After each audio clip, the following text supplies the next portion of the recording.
Cata se quería conectar y me dijo que no le había llegado lo de la inscripción. Te mando el link si quieres al celular. Bueno, ya estamos live. Buenas noches a todos. Vamos a esperar unos 20, 30 segunditos mientras se termina de conectar la gente y como siempre empezar muy puntuales para premiar esa puntualidad de todos. Muchísimas gracias.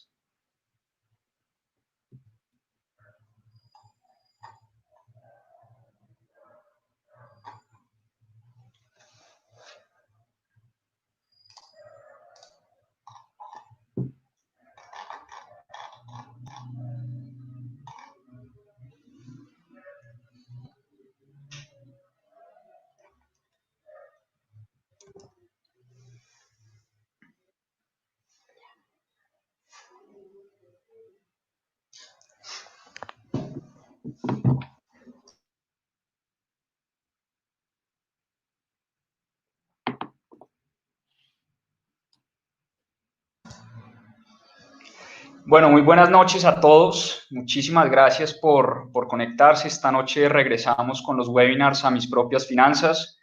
Para los que no nos conocen o se conectan por primera vez con nosotros, Mis propias finanzas es una iniciativa de educación financiera que empezamos con mi esposa Carolina Pineda hace un par de meses. Y el nacimiento de esta iniciativa se dio por un poco un desencanto que tuvimos ella y yo, a pesar de haber recibido una excelente educación de primera calidad en muy buenas universidades, nunca recibimos educación financiera, nunca nos enseñaron cómo ahorrar, cómo gastar, cómo invertir, cómo planear nuestro presupuesto de familia, un mundo de temas supremamente importantes, pero que desafortunadamente pues no recibimos ni en la casa, ni en el colegio, ni en la universidad. Y por eso un día cualquiera nos sentamos ella y yo a pensar estos temas y lo que hicimos fue crear esta iniciativa de mis propias finanzas, donde la idea es entregarle a la gente que nos sigue y a la gente que pues que sigue nuestro contenido, entregarle información muy interesante, información de mucho valor, que les ayude de alguna u otra manera a planear mejor sus finanzas, a invertir mejor, a conocer temas que de pronto antes no conocían o de los que nunca nos habían hablado. Y como siempre nos apalancamos en grandes expertos porque sin duda no sabemos de muchísimos temas y lo que hemos hecho acá es traer personas con mucho conocimiento en distintas áreas.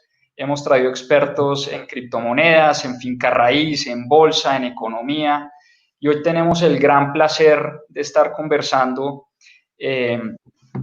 una persona que digo yo no necesita presentación en el ámbito de los negocios y en el mundo del derecho tributario.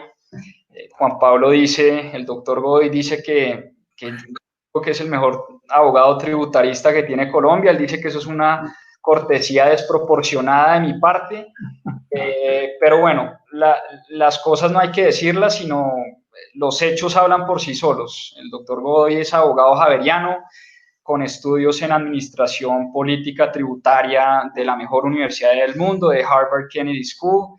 Fue expresidente del Instituto Colombiano de Derecho Tributario, miembro del Centro de Arbitraje de la Cámara de Comercio de Bogotá y además socio fundador de una de las firmas más importantes en temas legales y tributarios en Colombia, que es la firma Godoy y Hoyos Asociados. Así que doctor Godoy, un placer tenerte con nosotros. Además tiene una gran virtud, es que fue un gran profesor, o es un gran profesor todavía, y logra, o por lo menos ha logrado en las muchas conversaciones que he tenido con él, ha logrado enamorarme de un tema que suena muy yunque y muy pesado y muy aburrido, que es el tema de los impuestos. Por el contrario, en las conversaciones que he tenido con él, me he apasionado de este tema y él ha despertado en mí como esa curiosidad intelectual por el tema impositivo y sobre todo por los temas importantes y globales del país.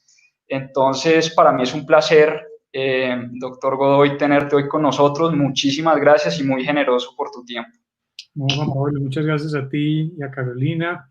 Me parece maravilloso que hayan tenido la iniciativa de crear este espacio y todo aquello que permita generar espacios para divulgar lo poco o mucho que uno haya podido aprender en la vida es algo que hay que aprovechar. De manera que cuando pues, supe de la iniciativa y pudimos conversar, me pareció fascinante poder compartir este espacio y poder hacer llegar pues, ideas y reflexiones en torno a estos años de ejercicio profesional y de devenir, digamos, como ciudadano, lo que todo este tema de los impuestos y de la política fiscal implica en nuestras vidas y en la economía de nuestro país.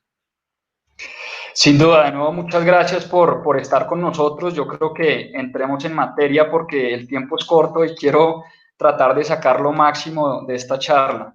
Así que, pues bueno, llevamos nosotros en Colombia esperando como esa famosa reforma estructural que solucione los problemas tributarios del país, ¿no? O sea, que sea una reforma progresiva, que combata el coeficiente Gini, que elimine un mundo de exenciones que no deberían existir, que amplíe la base, que sea justo, como una reforma de verdad estructural. Siempre que nos plantean a nosotros los colombianos una reforma tributaria, nos hablan de la famosa reforma estructural. Pero lo que yo siento desde mi ignorancia es que lo que tenemos es pues una colcha de retazos que cambiamos en promedio cada 2 años y no logramos como tener esa gran reforma que necesitamos en Colombia. ¿Por qué es esto? ¿Por qué es esto, Juan Pablo? Bueno, esa es una pregunta muy importante, pero muy difícil. Yo creo que eso tiene que ver con el diseño de nuestras instituciones políticas. La verdad es que el término reforma tributaria estructural se convirtió como en un lugar común y cuando las expresiones y los términos se utilizan con esa informalidad van perdiendo sentido. Realmente en Colombia no hemos logrado consolidar un cuerpo normativo armónico porque lo que hemos tenido particularmente desde la Constitución del 91, cuando se terminó la posibilidad de que el Congreso pudiera conceder facultades extraordinarias al gobierno para que dictara medidas tributarias, es una serie de lo que realmente y técnicamente se denomina leyes de financiamiento fiscal. O sea, realmente lo que tenemos siempre es una reforma que está encaminada a tapar un hueco, a tratar de sobrellevar el déficit fiscal que tenemos, pues que es un déficit estructural que hemos administrado por años, porque Colombia tiene un desempeño macroeconómico verdaderamente, digamos, meritorio en la región en medio de nuestras limitaciones. Pero no hemos logrado bajo ninguna circunstancia, a pesar de los esfuerzos, porque, pues, como decía alguien en estos días en algún espacio de discusión, no importa cuántas comisiones de expertos se creen, no importa cuántos expertos internacionales nos digan qué es lo que hay que hacer, casi que no importa que tomemos pasos tan importantes y determinantes como el de haber sido admitidos como país miembro de la OCDE, realmente las reformas tienen que pasar por el camino, digamos, de nuestras instituciones democráticas, lo que supone una iniciativa que prepara y presenta el gobierno para consideración del Congreso, que tiene que surtir el trámite en las dos cámaras y que finalmente se convierte en ley de la República cuando, pues verdaderamente en el Congreso, que es el escenario de la democracia, pues a veces prevalecen los intereses sectoriales o particulares por sobre el interés general. Entonces, normalmente todos, seguramente por orientaciones legítimas, los sectores están muy interesados en mantener el status quo y eso ha impedido que verdaderamente podamos lograr sacar adelante con éxito una reforma que provea recursos para por lo menos el mediano plazo. Colombia tiene estructuras de diseño de políticas públicas muy importantes como el marco fiscal de mediano plazo, la ley de presupuesto, pero verdaderamente mientras no logremos ensamblar un cuerpo normativo que no esté destinado a cubrir las necesidades del presupuesto del año siguiente o de los 2 años siguientes o aún del periodo presidencial, va a ser muy difícil tener un equilibrio en las finanzas públicas y pues obviamente un escenario sostenible. A mí se me quedó, preparando esta charla, se me quedó una frase que tú me comentabas y era precisamente eso, que la coyuntura política define las políticas fiscales de los países. Y hablábamos del tema del IVA, por ejemplo. y me comentabas tú que Colombia tiene una de las estructuras de IVA más ineficientes de la región. Y lo que entiendo yo es que, hablando del IVA, por ejemplo, es que, digamos, a cambio de que a nosotros, a ti y a mí, nos van a subsidiar, qué sé yo, la carne que compramos en Carulla, o el pollo, o el pescado, si tenemos cómo pagar ese IVA. Entonces, pero a la vez, cuando esa comisión de expertos o cuando estaban diseñando como esa reforma y hablaron de un IVA a varios productos de la canasta familiar, al final fue la coyuntura política la que terminó tumbando esa propuesta, entiendo yo, ¿no? Así fue. Los sistemas tributarios modernos básicamente combinan la tributación directa a las ganancias con la tributación indirecta al consumo de bienes y servicios y otras modalidades de imposición como los impuestos al capital, de los que podemos hablar más adelante, o los impuestos a las transacciones financieras, o otro tipo de modalidades impositivas particulares. Pero digamos, las dos modalidades impositivas por excelencia son el impuesto a las ganancias y el impuesto al consumo. El IVA que nosotros tenemos es un impuesto que tiene como referente el IVA comunitario europeo y en particular, digamos, la quinta directiva y su referente más cercano pues es el IVA español. Lo implantamos en Colombia de esta manera en el año 83, a partir del 84, de hecho en una emergencia económica. Pero obviamente, ¿qué es lo que ocurre con los impuestos al consumo, Juan Pablo? Los impuestos al consumo como el IVA, que está extendido en la mayor parte de países del mundo, con excepción de algunos países muy importantes como Estados Unidos, que no tiene IVA, pero tiene un impuesto al consumo, el sales tax, por razones, digamos, de diseño interno de políticas y de competencias, pues es un impuesto que, digamos, es intrínsecamente regresivo, porque es indirecto en la medida en la cual los responsables de sus recaudos son quienes venden bienes o quienes prestan servicios o quienes importan. Y obviamente no paran, digamos, mientes en las condiciones personales o patrimoniales de los responsables y pues verdaderamente la única forma de imprimirle un poquito de progresividad o de equidad al impuesto es a través de crear sistemas de tarifas diferenciales, gravar más severamente los bienes de consumo suntuario, establecer regímenes de responsables para, de alguna manera, desligar de la responsabilidad a los pequeños tenderos, pero en estricto sentido, a la hora del consumo, pues finalmente la aguapanela que me tomo yo es la misma que se toma el celador de mi edificio y pues finalmente es muy difícil que el tendero diga, bueno, ¿y esta aguapanela para quién es? ¿Es para usted o es para el celador de su edificio? No, finalmente es un impuesto indirecto y obviamente claro, recae sobre el hecho generador que es consumo. En esa medida hay una serie de correctivos que pueden establecerse como el sistema de tarifas diferenciales o el régimen de bienes excluidos o exentos. Pero eso es sumamente difícil de administrar y la verdad es que nuestros países han hecho por años esfuerzos inmensos por tratar de darle progresividad a un impuesto que es intrínsecamente, naturalmente regresivo porque no distingue en la capacidad más que por factores, digamos, indirectos como el tipo de bienes, etcétera, etcétera, o el tipo de servicios. Como, pues obviamente, los resultados no han sido muy buenos, en Colombia hay una gran evasión en el IVA como en otros países. El problema más complicado de nuestras economías es verdaderamente la informalidad. En Colombia la informalidad sobrepasa el 60% en materia de empleo, por lo menos.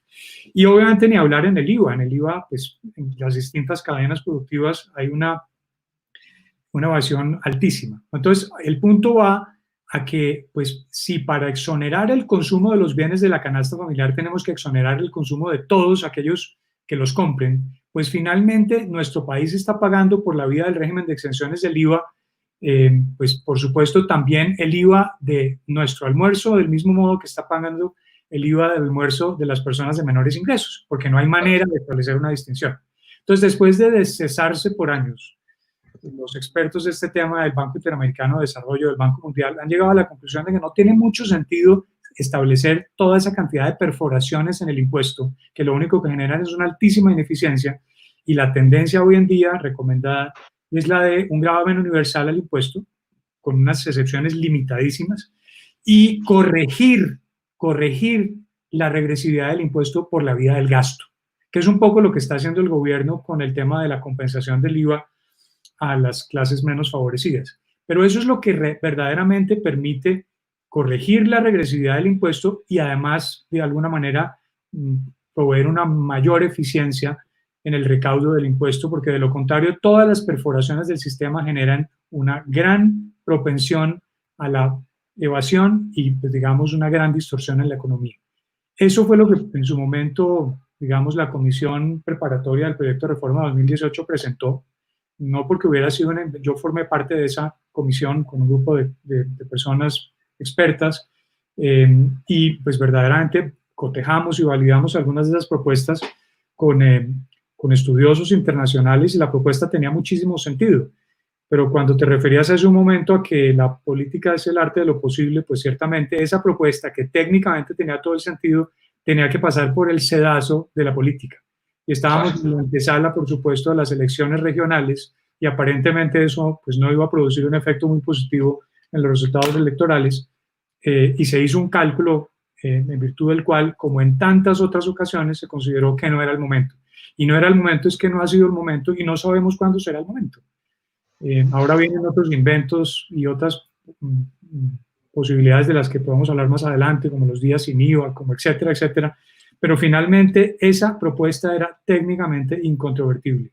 Y Colombia hoy en día ya tiene unos mucho mejores instrumentos de focalización para hacer llegar los subsidios directamente a quienes tienen que llegar. En eso se ha trabajado muchísimo en este país a través de prosperidad social y planeación nacional.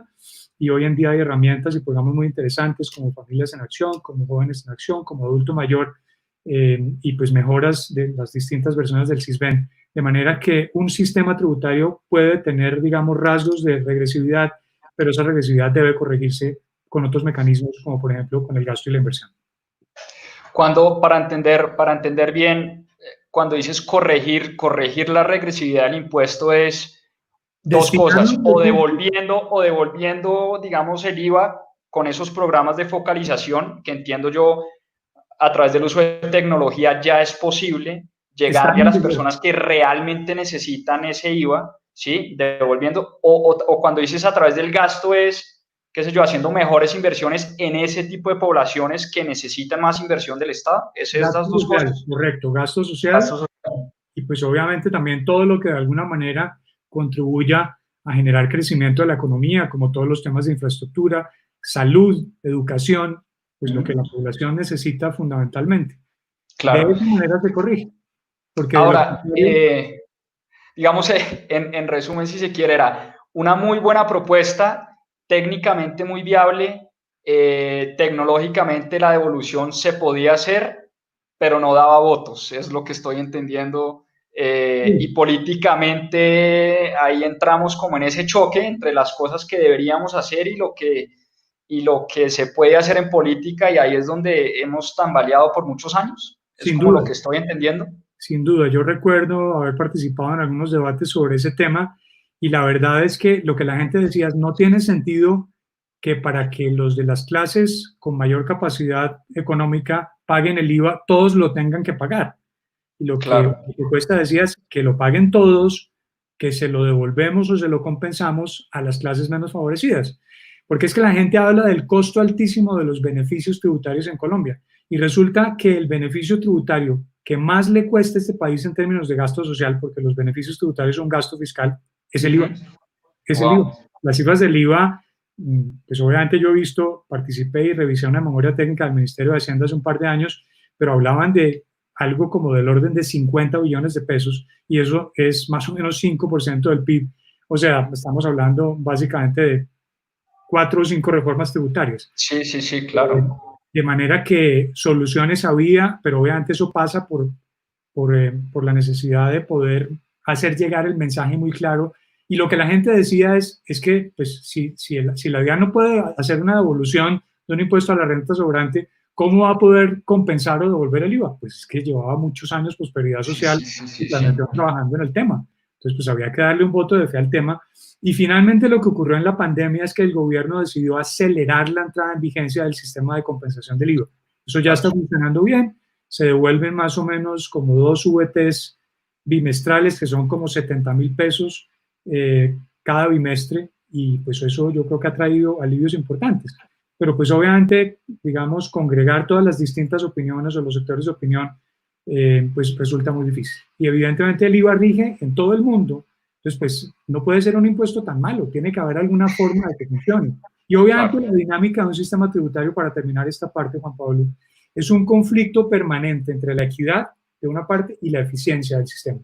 Si tú tienes un sistema absolutamente equitativo, va a ser imposible administrarlo, porque pues evidentemente no vas a tener funcionarios para poder fiscalizar todas las particularidades de la capacidad económica de los contribuyentes. Y si tienes un sistema absolutamente eficiente, basado en presunción de ingresos, en bases graduales objetivas, en gravámenes globales, pues obviamente vas a sacrificar enormemente la equidad. Entonces, la dinámica del sistema siempre es un conflicto que se va administrando entre la equidad y la eficiencia, y evidentemente, pues, tiene que haber salidas. Y una salida importante, pues, es esa de la progresividad de la inversión y del gasto. Ahora, tú hablabas ahora del costo de tributación como país, y si no me equivoco, en algunos estudios que he leído del Banco Mundial y otras entidades, que habla que en Colombia las empresas tributamos alrededor del 70%, es una de las tasas de tributación más altas del mundo.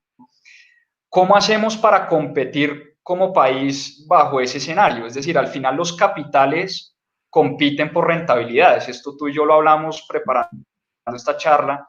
¿Y cómo hace un inversionista que tiene la opción de invertir en muchos países del mundo? ¿Cómo hace para tomar la decisión de invertir en Colombia si al final está tributando, tiene un socio mayoritario que le quita el 70% de lo que genera? Bueno, eso es como la cuadratura del círculo. Vamos a hablar un poquito de cifras. La carga fiscal en Colombia, medida en términos del PIB para toda la economía, es del orden de 14% del PIB, 14,5% del PIB.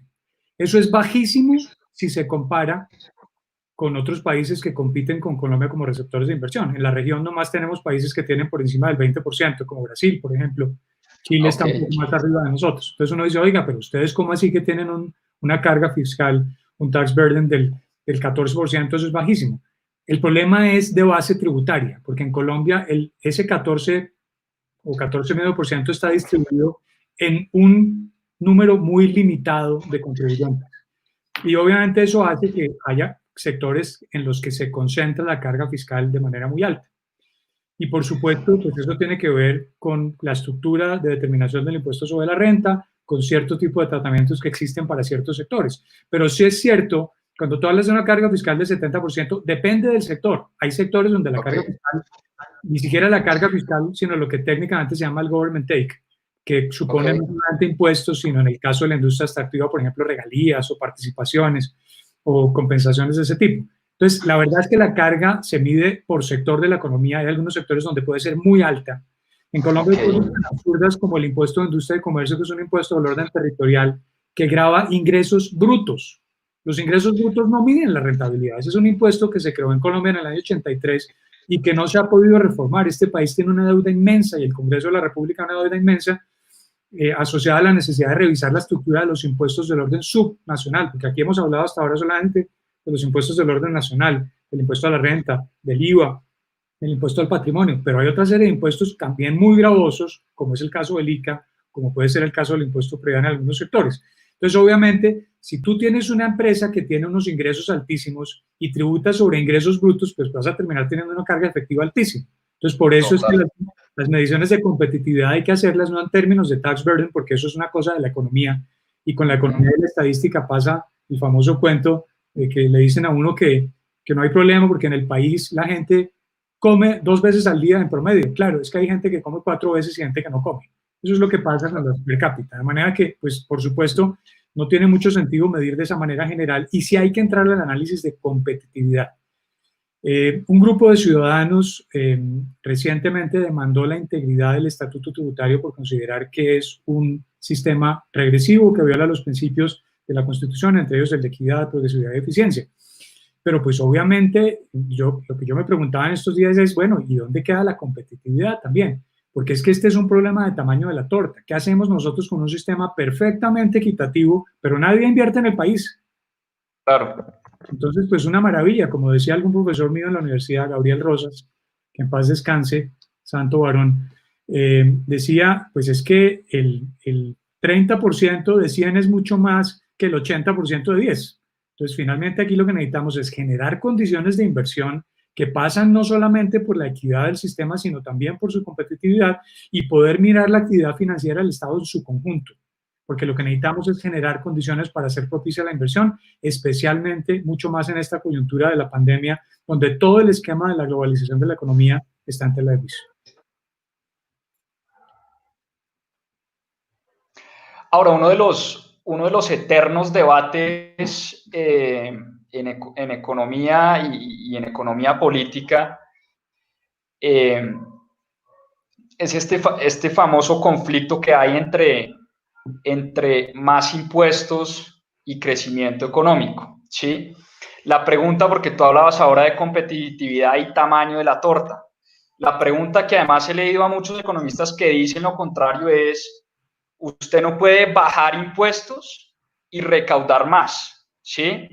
La pregunta para ti sería, ¿se puede bajar la carga tributaria de un país y de unas empresas y al final que el resultado sea mejor porque atraemos más inversión, porque las empresas venden más, porque contratan más, porque se formalizan más, etcétera, etcétera, etcétera? Es como un debate al que todavía no le encuentro como una respuesta. Hay un autor norteamericano interesantísimo, Juan Pablo, que se llama Arthur Laffer, que hace muchos años ideó el planteamiento sobre lo que después dio a denominarse la curva de Laffer. La curva de Laffer básicamente lo que hace es evaluar el comportamiento de la economía en términos de la tasa de tributación. Y obviamente lo que Laffer decía es, a medida que aumenta la tasa de tributación, y hablamos de la carga en su conjunto, pues obviamente la economía y el recaudo comienzan a crecer. Entonces, a mayor tasa de tributación, mayor crecimiento económico, pero hablemos solo de dos variables. Hablemos de tasa de tributación y de recaudo. Entonces, él dice, a medida que aumenta la tasa de tributación, aumenta el recaudo. Pero llega un momento a partir del cual, si tú aumentas la tasa de tributación, ya el recaudo no aumenta, porque obviamente la economía comienza a decrecer y la gente comienza a tomar determinaciones de inversión y de consumo distintas. Y llega, claro, y cruzado ese punto de inflexión, inclusive después de ese punto de inflexión, a mayor carga fiscal, inclusive el recaudo comienza a descender. Ese es el planteamiento de la curva de Laffer que habla del famoso óptimo de tributación. Pero el óptimo de tributación pues depende del país y depende del comportamiento de la economía. Yo me acuerdo que hace muchos años hice ese planteamiento en una clase y algún alumno me dijo, bueno, pero pues díganme cuánto es el óptimo de tributación y decirle qué es lo que hay que hacer. Claro, es que estamos hablando de una variable compleja, que es el resultado de todas las cargas. Pero el planteamiento es eso, indudablemente los impuestos son contractivos porque sacan dinero de la economía, pero finalmente pues ese dinero puede volver a la economía, al circuito económico, por la vía del gasto, por la vía de la inversión. Pero en estricto sentido, eso tiene mucho que ver con lo de la competitividad, porque finalmente, y con el tema del tamaño de la torta, necesitamos encontrar un punto de equilibrio, porque como decías muy bien hace un momento, los inversionistas y los empresarios, no solamente los extranjeros que vienen a Colombia, sino los colombianos, hoy tenemos las multilatinas y tenemos compañías y conglomerados económicos muy importantes en el país, invierten donde tengan las mejores condiciones de retorno y evidentemente la variable de impuestos es fundamental. Entonces no podemos seguir pensando, como nos decían en clase de geografía o de historia en el colegio hace muchos años, que es que en Colombia los extranjeros invierten porque tenemos dos océanos y diversos climas y mujeres muy bonitas. No, la gente viene sobre la base de una estabilidad macroeconómica, de una estabilidad de las instituciones políticas, pero también buscando retorno. Y en igualdad de circunstancias, pues obviamente optarán por aquel entorno de inversión donde haya unas mejores condiciones. Colombia tiene mucho para mostrar en estabilidad macroeconómica, es un ejemplo, pero indudablemente si no somos capaces de generar unas condiciones de competitividad, y la competitividad no solamente tiene que ver con la tasa de tributación, tiene también que ver con una segunda variable que en los estudios de las cámaras binacionales de inversión es quizás la primera, y es la estabilidad de las reglas del juego. Cuando un inversionista invierte sobre la base de unas ciertas condiciones de retorno, si esas condiciones se cambian, pues es muy difícil planear y es muy difícil prever el comportamiento y es muy difícil comprometer la estabilidad del proyecto. Por eso Colombia ha tenido que recurrir en el pasado a esquemas de estabilidad jurídica y cosas de estilo, pero realmente lo que más sentido tendría, volviendo a la primera reflexión, es que tuviéramos un sistema que pudiera proveer los recursos, ser suficientemente atractivo, generar espacios para que no sigamos repartiendo pobreza, sino que podamos aumentar el tamaño de la torta y verdaderamente hacer inversión en salud, en educación, en infraestructura. Colombia terriblemente tiene un atraso en infraestructura de décadas. Es increíble, pero si uno compara, para cerrar este tema, uno dice, bueno, sí, en Ecuador tienen una infraestructura impresionante, pero pues, no tienen confianza inversionista. En un país como el nuestro, donde digamos hay unas ciertas condiciones, pues la verdad es que tenemos una estructura con muchísimas limitaciones. Eso es lo que el país necesita, porque no podemos seguir administrando pobreza. Sin duda. Ahora, hablabas ahora que esas rentabilidades también dependían del sector, ¿sí? Y entiendo, si no estoy mal, que estás ahora en una comisión también de expertos que se va a encargar de evaluar ese mundo de exenciones que existen en el sistema tributario colombiano y de evaluar un poco cuáles valen la pena, cuáles no, cuáles generan crecimiento económico real y cuáles simplemente se dieron por, qué sé yo, lobby en el Congreso o en algún momento por distintas razones. Pero ¿cómo hacemos para que esas exenciones y si entiendo bien, parte de esa demanda al estatuto tributario colombiano tiene que ver con ese mundo de exenciones que tiene el sistema, ¿no? Así es, sin lugar a dudas. Obviamente, las exenciones, como dije al inicio, con los tratamientos preferenciales son gasto público. A todos nos cuestan porque van en contra del principio en virtud del cual todos estamos obligados a contribuir al financiamiento de los gastos del Estado dentro de conceptos de justicia y equidad, que es lo que dice la Constitución. Suena muy bonito. Pero pues obviamente en nuestro sistema, como ocurre en el IVA, en menor proporción y a un menor costo, de acuerdo con los propios cálculos, existe también la renta, el sistema de la renta. Y obviamente el gobierno es consciente de eso. Había habido mucha presión en ese sentido en este país, pues ha habido comisiones de expertos por muchos años, desde los años 60.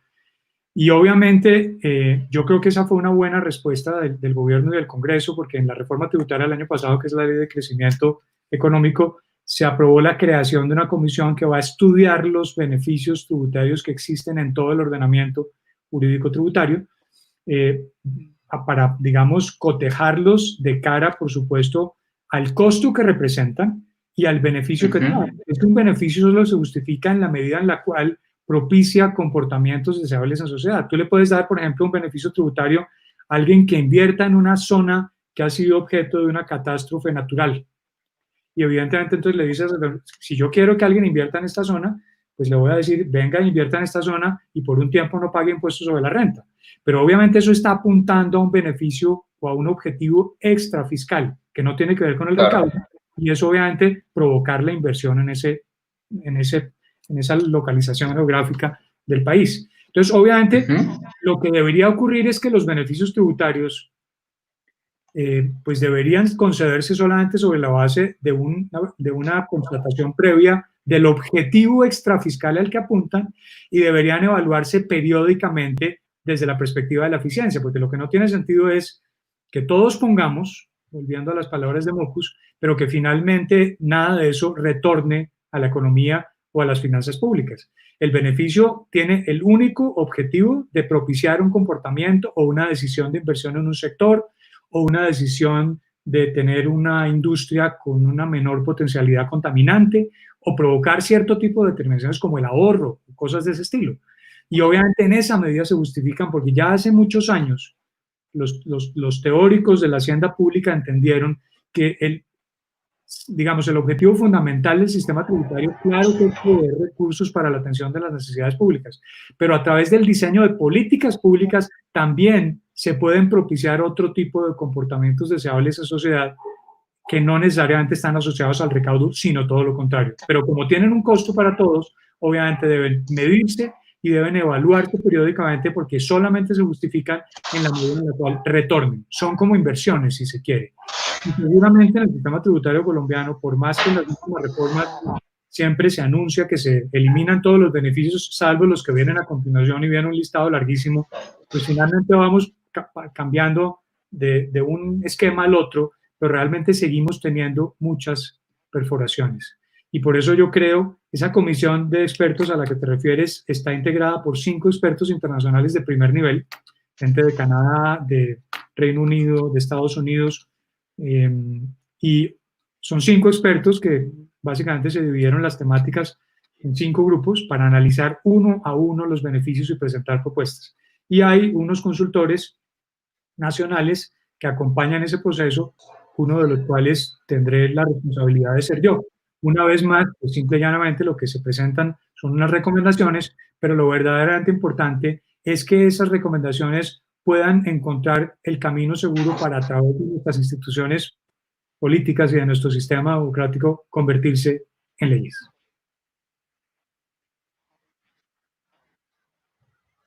Bueno, pues eso, toda la suerte con esa tarea, sin duda una tarea titánica que le va a venir muy bien al país. Quiero terminar esta sesión de la conversación hablando, pues porque se nos vino esta crisis, ¿no? Que nadie esperaba, que está dejando unos huecos enormes en personas, en empresas y pues en el gobierno central sin duda. Y muchos economistas inclusive se han atrevido a hablar de que el país necesita una nueva reforma tributaria. Por otro lado, no, qué sé yo, Vargas Lleras decía en su columna en estos días que eso es como apagar un incendio con gasolina. Que si Colombia necesita una reforma tributaria es para bajar aún más los impuestos.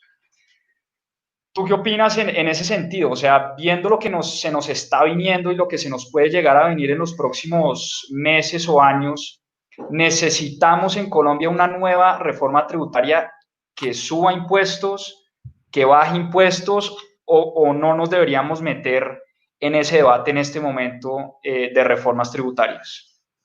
Yo no creo que sea el momento, Juan Pablo. Me parece que esa ha sido un poco la directriz del gobierno y me parece que la frase de Vargas Lleras es bastante descriptiva.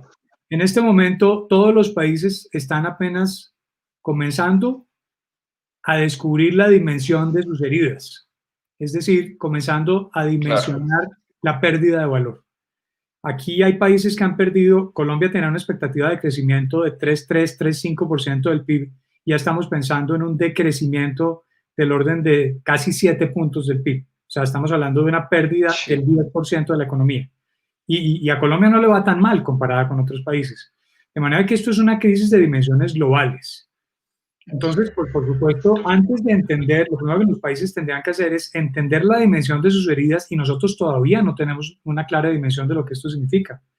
Nos están hablando de un pico de propagación de la pandemia, nos están hablando de un rebrote, en fin, esos son temas que todavía no tenemos suficientemente claros, pero lo que sí es suficientemente claro es que no es el momento de hablar de aumentar los impuestos. De hecho, en la reforma tributaria del año pasado, que fue una réplica de la del año 2018, con lo bueno y lo malo que tuvo, están programadas una serie de disminuciones de la tarifa del impuesto sobre la renta de las sociedades, que deberían ser suficientes porque es que la apuesta del gobierno en ese punto, pues básicamente, de nuevo, estaba alineada con el crecimiento de la economía, con el tamaño de la torta.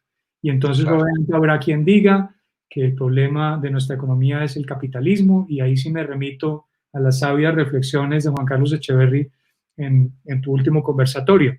El problema no es el capitalismo, el problema no es el sistema económico, el problema es la forma en la que se ha administrado. Y obviamente, pues tendríamos que empezar por pelear con la informalidad, luchar con la informalidad, y yo creo que aquí están saliendo a flote una serie de instrumentos y de mecanismos que están permitiendo capturar un poco de la economía oculta. Y en segundo lugar, pues un tema que es el lugar común de siempre, pero es que es imposible no referirse a él. El impuesto más gravoso que pagamos los colombianos, así como los ciudadanos de otros países que tienen un comportamiento semejante en sus economías, es la corrupción. De manera que, pues obviamente hay unos temas que dan para todo tipo de reflexiones y conversaciones, pero si no logramos mejorar la eficiencia en el manejo de los recursos, pues obviamente nunca va a haber suficiente dinero para poder arbitrarlo apropiadamente. Pero volviendo al tema, no creo que sea el momento de pensar en reformas. Yo he participado en estos últimos meses en una buena cantidad de debates y he presenciado una buena cantidad de reflexiones de gente muy estudiosa de este tema, y en ningún país están pensando en generar nuevos impuestos. Claro. Porque definitivamente no es el mensaje en este momento. Claro.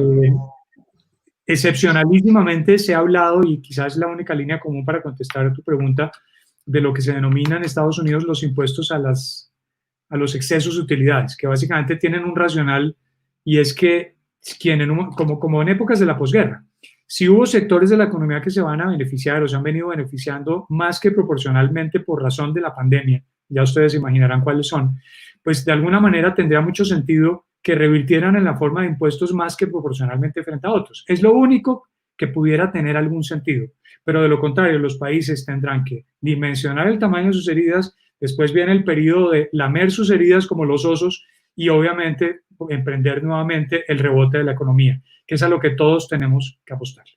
Claro.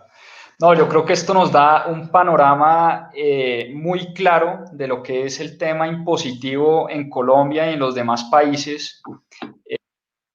Como siempre te lo he dicho, me parece un tema fascinante y tú has despertado como esa curiosidad intelectual en mí de seguir investigando y ahondando más en estos temas. Pero sin duda, doctor Godoy, yo creo que los que nos están viendo no me perdonarían que al mejor abogado tributarista de Colombia no le pida un par de consejos para ver cómo nosotros, las personas y las empresas, administramos mejor nuestros recursos, somos más eficientes en nuestra planeación tributaria y por eso quiero enfocar como esta segunda parte de la charla, si me lo permites, ya en temas más a nivel persona y a nivel empresas. Perfecto. Como te decía, a nivel, digamos, a nivel personas, muchas de las preguntas que me han hecho ¿es mejor tributar uno como persona natural o tener una sociedad a través de la cual uno pague sus impuestos? Muy bien. Una reflexión previa antes de contestar esa pregunta de las que vienen. La gente dirá, oiga, pero este personaje, ¿cómo así que participa en comisiones para componer el sistema tributario y además asesora empresas? Es que no son objetivos antagónicos, todo lo contrario. No, total. Y la reflexión es la siguiente, ¿yo por qué trabajo con empresas? Porque yo creo que el crecimiento y el desarrollo de un país se da de la mano de las empresas, no de la mano del Estado. Del Estado, digamos, en cuanto gestor o administrador de recursos. El Estado empresa, pues sigue siendo empresa. Claro. Pero en ese sentido, el crecimiento y el desarrollo del país se va de la mano de las empresas. Y yo creo que las empresas, y que esa es la antesala de responder tu pregunta, no solamente tienen el derecho a estructurar sus transacciones de la manera que en el marco de la ley resulte lo menos gravoso posible, sino que lo tienen como una obligación, porque es que los empresarios administran recursos escasos. Y obviamente, en esa medida, en cuanto puedan hacer un aprovechamiento más eficiente de sus recursos, van a poder generar más riqueza, van a poder generar más consumo, van a poder generar más empleo, van a poder apalancar más inversión. De manera que yo creo en las empresas y por eso asesoro a las empresas y me parece que hay una línea muy clara entre lo que es el ejercicio legítimo de lo que técnicamente se denomina las economías de opción y lo que es la evasión. Evidentemente la evasión, pues por supuesto que es un comportamiento contrario a la sociedad y en este país, qué bueno que en estos espacios generemos una buena cultura tributaria. Y la cultura tributaria supone pagar lo que yo debo pagar haciendo uso de las prerrogativas que la ley da, porque finalmente esas prerrogativas están alineadas a la búsqueda y a la consecución de otro tipo de objetivos para el sistema económico. De manera que en eso es en lo que yo trabajo y por eso duermo tranquilo y por eso me parece que si me invitan a una comisión como esta, yo de alguna manera llevo la perspectiva del asesor empresarial, que también es importante a la hora de valorar en su conjunto cuál debe ser el derrotero de las políticas públicas. Yendo a tu pregunta, hasta hace apenas unas pocas décadas, puedes preguntarle a tu papá, cada familia que se respetara en un país como el nuestro tenía un cura y una sociedad para cada negocio. Nuestros papás pensaban que había que hacerle una sociedad a cada negocio. Y resulta que, pues, en estricto sentido, eso no tiene mucha razón de ser. Y hoy en día menos. ¿Por qué crea uno una sociedad, Juan Pablo? Porque quiere desagregar una porción, separar una porción de su patrimonio y ponerla, digamos, al servicio del riesgo de un negocio. Y no quiere que eso le afecte todo su patrimonio. Claro. Ese principio de separación patrimonial se logra con las sociedades. Las sociedades tienen una dinámica propia y obviamente por eso ha habido discusiones en torno a si deberían considerarse contribuyentes independientes de los socios. Esa es una discusión filosófica que nos tardamos aquí toda la noche. En Colombia por años solamente tributaba la sociedad y el accionista no tributaba, hasta la reforma de hace un par de años, donde se restableció el impuesto a los dividendos en Colombia. ¿Eso qué significa entonces? Que la sociedad tributa como un contribuyente independiente y obviamente cuando distribuye los dividendos el accionista vuelve a tributar. Las sociedades hoy en día tributan a tarifas del 32% este año, 31% el siguiente y a partir del 2022 30%. Y los dividendos hoy en día tributan a una tarifa del 10%.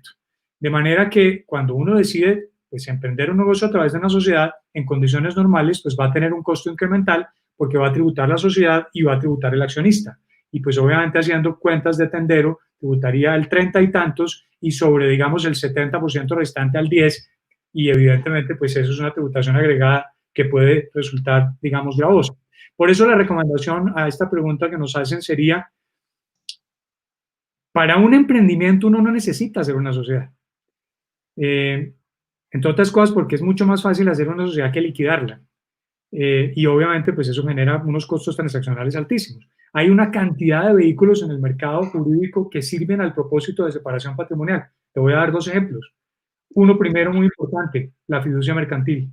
La fiducia mercantil ofrece enormes ventajas de cara al principio de separación del patrimonio de riesgo sin la necesidad de crear un patrimonio independiente, porque a diferencia de lo que ocurre con la sociedad, el patrimonio autónomo es un ente transparente, es decir, quien termina tributando es el fideicomitente, el inversionista, digamos. O sea que no hay doble tributación, como sí la hay en el caso de las sociedades. Otro segundo caso interesante, dependiendo de la estructura de la inversión, pueden ser los fondos de inversión, que tienen unas ventajas extraordinarias. De manera que eso de que para cada negocio hay que tener una sociedad no es cierto. Además existen los contratos de colaboración, existen las alianzas, existen los contratos de cuentas en participación, existen los joint ventures, es decir, hay una cantidad de instrumentos de tráfico jurídico, por lo cual no siempre y en todos los casos lo recomendable es acudir a constituir una sociedad, porque eso tiene costos de transacción y costos de tributación agregada. Habrá que mirar en cada caso en particular. Claro, no, clarísimo. Está muy buena esa recomendación y sobre todo el tema de que el PA, el patrimonio autónomo, no tributa, sino es el fideicomitente al final el que termina pagando los impuestos y no se mete uno en doble tributación de sociedad y persona. Bien interesante eso. Otro de los temas que ha sido también bastante satanizado son los paraísos fiscales, pues por todo esto de los famosos Panama Papers, qué tan buenos son, qué tan legales son. Hay mucha confusión alrededor de los paraísos fiscales, desde si habría una sociedad en Panamá o en BVI o en Delaware, etcétera, etcétera. ¿Por qué no nos hablas un poco de eso a los que no conocemos ese tema? Bueno, digamos 3 o 4 cosas claves. Los paraísos fiscales son jurisdicciones que tienen tasas de imposición a las ganancias muy bajas, digamos, dependiendo, pueden ser por debajo del 20%, que tienen mecanismos en los que no se controla la propiedad accionaria y que no participan en convenios de intercambio de información tributaria.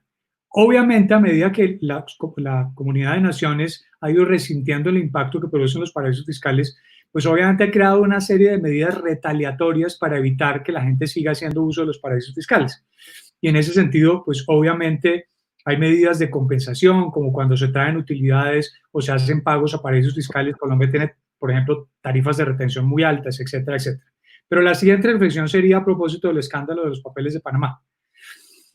Crear una fundación de interés privado o una sociedad offshore en un país de estos, de suyo, no es cuestionable.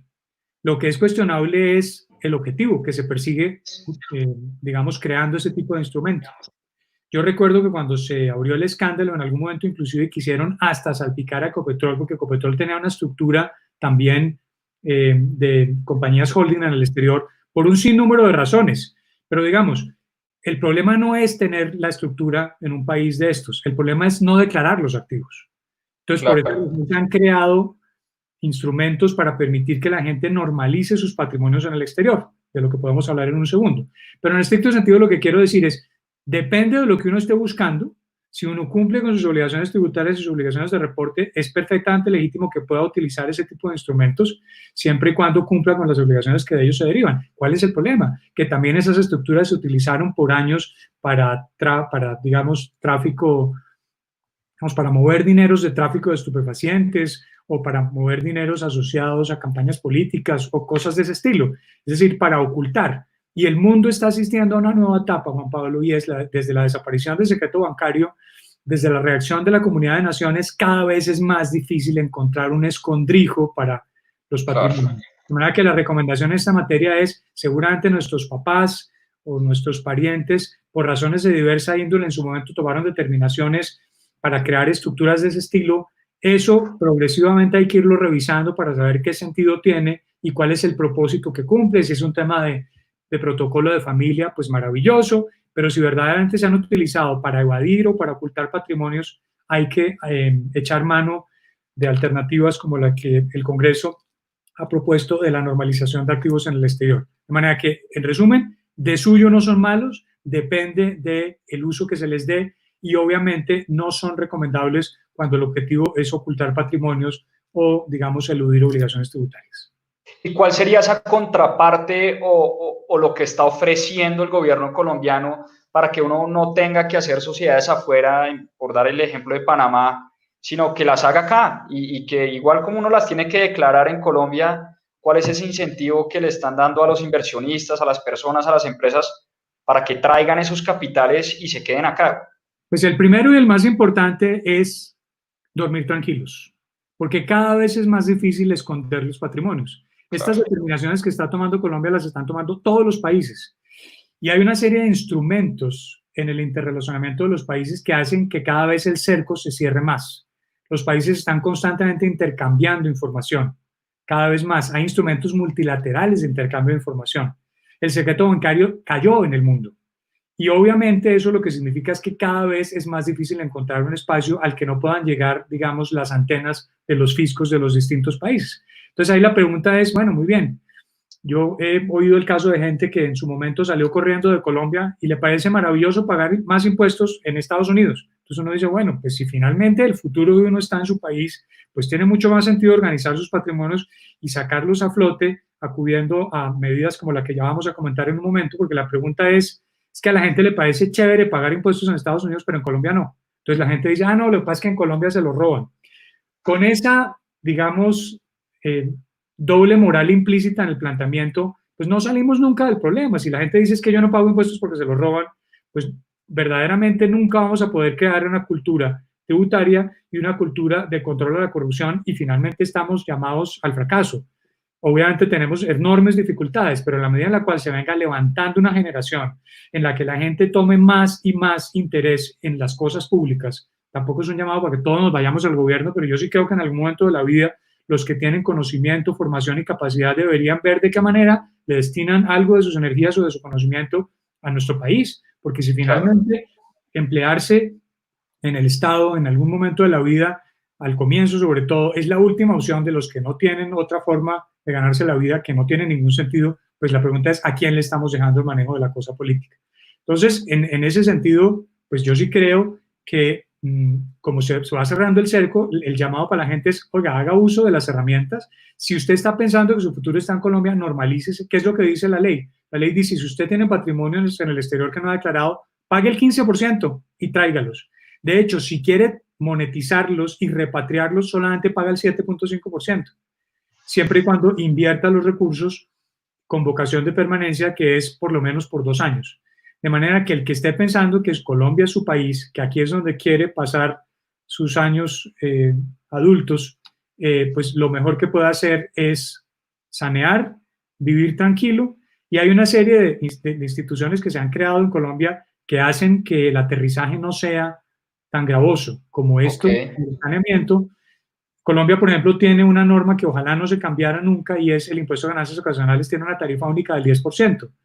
Finalmente, pues eso es una cosa razonable. Esa determinación se tomó ya hace unos 7, 8 años en Colombia y la verdad es que la gente ha dejado de hacer piruetas porque lo que dice es que si yo tuviera que pagar, hablemos por ejemplo del impuesto a las herencias o a los legados, si con motivo de la transición patrimonial de una generación a otra hay que entregarle la tercera parte al Estado, pues eso no tiene sentido. La gente dice yo a eso no me jalo. Pero si estamos hablando del 10%, o si hay otras estructuras de patrimonio familiar para garantizar la continuidad, pues hay que echar mano de ellas. Claro. Ahora,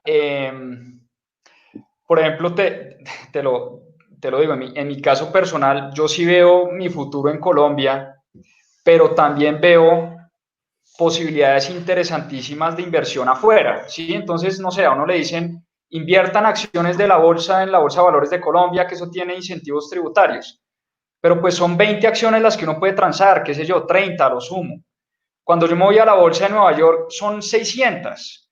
son fondos mutuos, son index funds, son índices que transan, que rastrean el oro, el precio de la plata, un montón de posibilidades que acá no, en mi país desafortunadamente no existen. Entonces, ¿cómo hace uno si quiere invertir afuera y cómo maneja uno como ese tema impositivo aquí en su país? Es que mi consejo no es incompatible con lo que acabas de describir. Cuando yo Ok, digo que yo tengo que poner todo sobre la mesa, razonablemente, no estoy queriendo decir que yo tenga que mantener el patrimonio invertido en Colombia. Yo puedo tener inversiones en el exterior siempre y cuando las declare.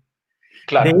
De hecho, Colombia ha adoptado por sus compromisos con la OCDE instituciones como la de las entidades controladas del exterior.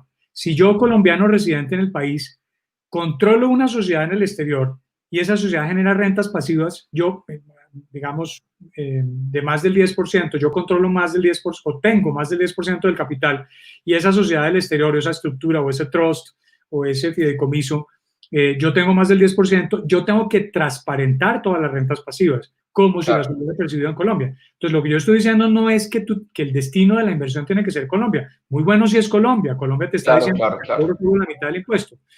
Obviamente lo que hay que mirar es escoger un destino o un mercado o un destino de la inversión en el que no se genere doble tributación, en el que no termine yo pagando impuestos en el país de destino de la inversión y otra vez en el país de residencia del inversionista. Eso Colombia, era lo que te iba a preguntar y qué pena te interrumpo porque me han hecho esta pregunta muchísimas veces y es algo que a veces nosotros no tenemos claro porque simplemente no nos lo explican o no nos lo enseñan. Es, yo tributo en Colombia, pero invierto en acciones de Apple en Estados Unidos o de Amazon.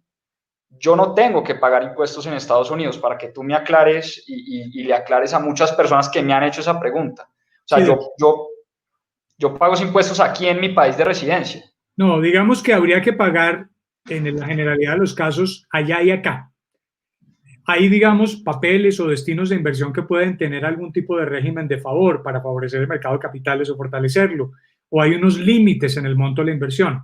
Uh -huh. Pero vamos a suponer que yo tengo que pagar impuesto allá. Si yo en Colombia declaro y pago impuestos sobre rentas de fuente mundial, esto es, sobre las rentas que percibo en Colombia y sobre las rentas que percibo, en nuestro ejemplo, en Estados Unidos, lo que puedo hacer obviamente es, si tuviera que pagar impuestos en Estados Unidos, el impuesto pagado en Estados Unidos lo puedo descontar contra el impuesto por pagar sobre esas mismas rentas en Colombia. Ya Obviamente entiendo. ahí entran a jugar los diferenciales de tarifa y demás. Eso suponiendo un caso como el de Estados Unidos, Colombia no tiene un convenio de doble imposición con Estados Unidos, no lo hemos podido tener por un sinnúmero de razones difíciles de explicar, deberíamos tenerlo. Tenemos tratado de libre comercio, no tenemos un convenio de doble imposición, tenemos un tratado de protección de inversiones, pero no tenemos un convenio de doble imposición. Pero hay otros países con los que sí hay convenio de doble imposición. En el convenio de doble imposición, el remedio de la doble tributación no es el descuento, sino puede ser la autolimitación a la potestad de gravar de los países. Entonces, por ejemplo, Ok. el país te dice, este tipo de inversiones solamente tributan en el país de la fuente o solamente tributan en el país de la residencia. Y dependiendo de la naturaleza o del tipo de renta, se distribuye la potestad tributaria entre los dos países que participan en el acuerdo. Entonces tenemos o medidas de corte internacional como los tratados. Colombia tiene una red limitada. Colombia tiene tratado, bueno, no sé, con Chile, con España, con México, con algunos países de Europa, una red limitada del orden de unos 14 o 15 tratados, unos más en negociación. Comenzamos muy tarde a hacer la tarea de los convenios, pero en ausencia de tratado, en un caso como el de Estados Unidos, está el mecanismo del descuento tributario. O sea que el solo hecho de tributar en el país de destino, si hubiera que de tributar en el país de destino de la inversión, no significa que sobre esa misma renta per se yo tenga que volver a tributar en mi país de residencia Ok. porque debería tener el alivio del descuento. No, clarísimo, clarísimo. Hay un tema que está muy de moda y que pues creo yo llegó para quedarse, es el tema de los criptoactivos o las criptomonedas, que es bastante complejo, pero que mucha gente se está empezando a meter en eso y volviendo a la filosofía de, oiga, yo quiero tener todo en regla, yo no quiero esconder nada, pero ¿qué pasa si yo invierto unos pesos o unos dólares, qué sé yo, en Bitcoin? ¿Cómo declaro eso? ¿Ya hay una ley, una norma que establezca cómo declarar ese tipo de inversiones acá en Colombia? No, no hay una regulación específica sobre el régimen tributario de criptomonedas. Obviamente eso se regula desde la perspectiva de los principios generales. Y obviamente pues las criptomonedas son activos Claro, intangibles y finalmente tienen pues un valor, tienen un costo y se puede hacer un margen y evidentemente en Colombia pues habría que tributar sobre la ganancia percibida, digamos. De manera que en este sentido, pues todo ese universo de las criptomonedas y todo ese universo de los activos intangibles es el siguiente reto que tiene la tributación en los sistemas tributarios del mundo.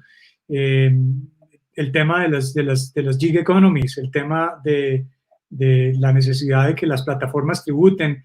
Ese es el gran reto de la tributación y obviamente Colombia tiene una serie de digamos, compromisos o directrices que vienen de la OCDE sobre lo que pues evidentemente valdría la pena reflexionar en algún otro momento, pero en términos generales digamos que esa es una preocupación de todos los países del mundo. Claro, claro, claro. La economía digital representa un reto a todos los criterios con fundamento en los cuales se establecen los sistemas tributarios. El principio de territorialidad del ingreso, pues ¿dónde se ganó uno la plata? No, nada. Finalmente, la crisis en los impuestos a las ganancias es mucho mayor porque finalmente criterios como el de la fuente o la residencia o la territorialidad son completamente ajenos a la economía digital. Tal vez en el caso de la economía de la imposición al consumo puede ser más fácil porque finalmente es más fácil verificar dónde tuvo lugar el consumo del bien o del servicio y grabar en ese lugar. Pero verdaderamente es un tema que preocupa a todos los hacedores de políticas públicas en el mundo. De hecho, totalmente. Es un tema que está en la agenda de la OCDE. Esta mañana ya leía que obviamente Estados Unidos se retiró de las discusiones porque finalmente existe una gran preocupación en torno a lo que puede significar una forma de imposición a ese tipo de negocios, a ese tipo de plataformas, digamos, sin consulta, porque sí. Obviamente también lo que está de por medio es el reto de cómo distribuir razonablemente los impuestos entre los países que intervienen. Si el país donde se desarrolló el bien, o el país donde se consumió el bien, o el país donde está la persona. Realmente todos estos temas, digamos, de la modernidad, del comercio electrónico, de la economía digital, representan unos retos inmensos para el diseño de políticas públicas. Claro. Sí, claro. Hablando de esos sectores que están de moda y esos sectores que tienen o que el gobierno le interesa, que al gobierno le interesa impulsar, ¿en qué sectores hay oportunidades hoy de inversión donde hayan beneficios tributarios interesantes? Pues, que uno diga, oiga, este sector es interesante y además de eso tiene beneficios importantes a nivel impuestos. Sí, digamos, uno de los sectores identificados como claves en el plan económico de este gobierno es el de la economía naranja, por supuesto. Y es todo el tema de la tecnología y de la creatividad. Hay una cantidad de alivios importantes para tratar de impulsar ese tipo de ideas bien generosas, y pues esa es una de las banderas, de manera que la economía naranja es un espacio por explorar. Todo lo que tenga que ver con inversión en tecnología, pues es un tema que también tiene beneficios asociados. ¿Agroindustria también? También hay algo en agroindustria y hay una preocupación enorme por seguir impulsando todos los procesos de industrialización del campo, que es la única forma de seguir insistiendo en un esquema que tiene mucho más sentido, que es el sistema de sustitución de importaciones. Y cuando yo hablaba al comienzo de la charla de que la globalización en este momento está en tela de juicio, me refiero a que por un buen tiempo, mientras las economías se recuperan, pues va a haber una menor propensión al comercio internacional.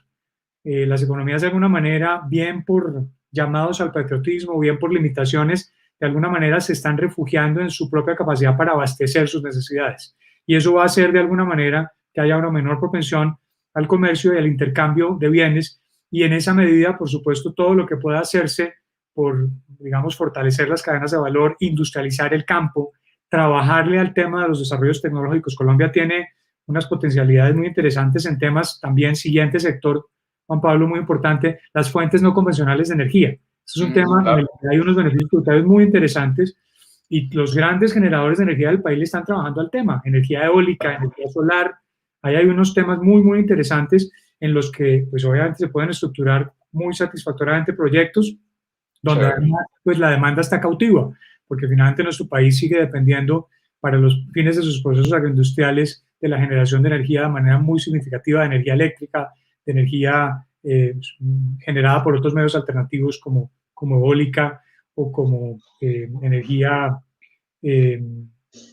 digamos, solar y de todas las demás fuentes no contaminantes. De manera que espacios limpia, interesantes y explorando un poquito se pueden encontrar posibilidades interesantes. Y volvemos al mismo tema de eso que llamaba los fines extrafiscales del sistema tributario y la necesidad de canalizar inversiones a esos sectores que pues producen unas externalidades negativas menores para el sistema, y en esa medida pues también deben ser fomentadas, impulsadas desde las políticas públicas en materia fiscal.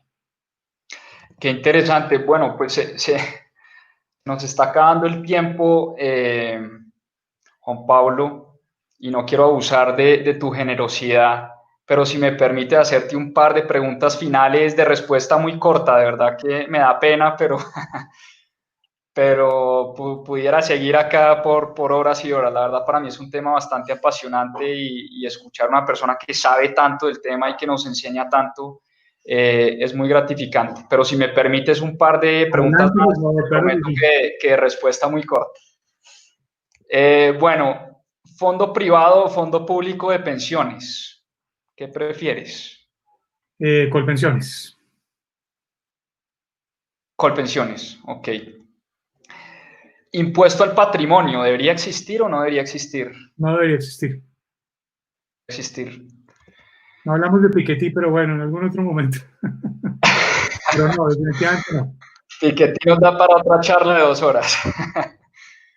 Dime una gran inversión que hayas hecho en tu vida, una muy buena inversión o la mejor inversión que hayas hecho en tu vida, si me la quisieras compartir. La educación de mis hijos. Bueno, buena respuesta.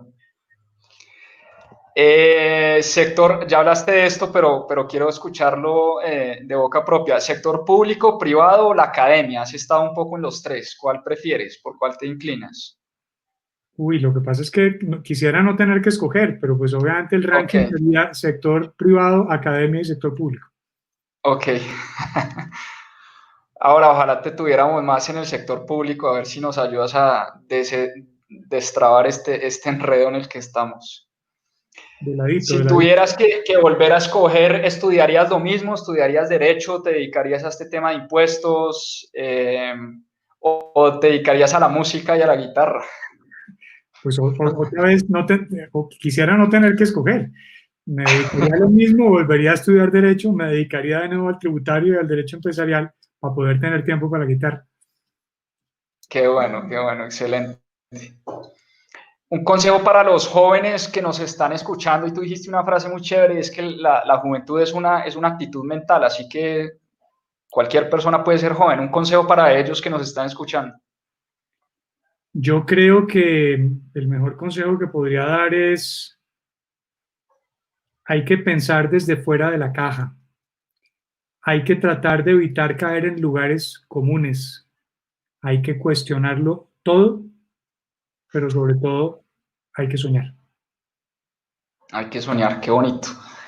Por último, un libro recomendado. ¿Qué estás leyendo? Un libro que te haya marcado en tu vida.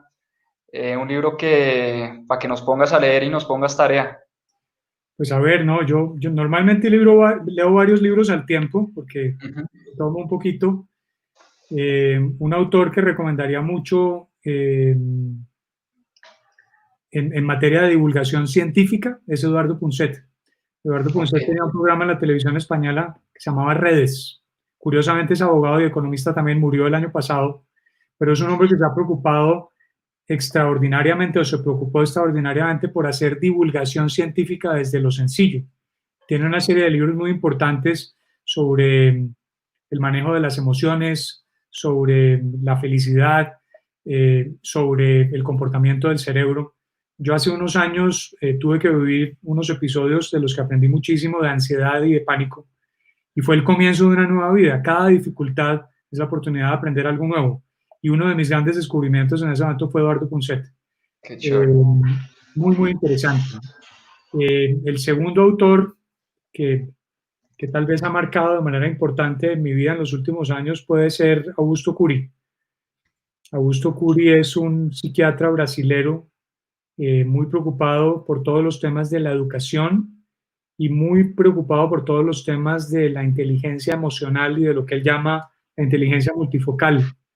Augusto Cury es un planteamiento muy interesante en alguno de sus tantos libros, en el que dice que a nosotros nunca nos educaron para gestionar las emociones, y nuestro proceso educativo está orientado a la información y no a la formación.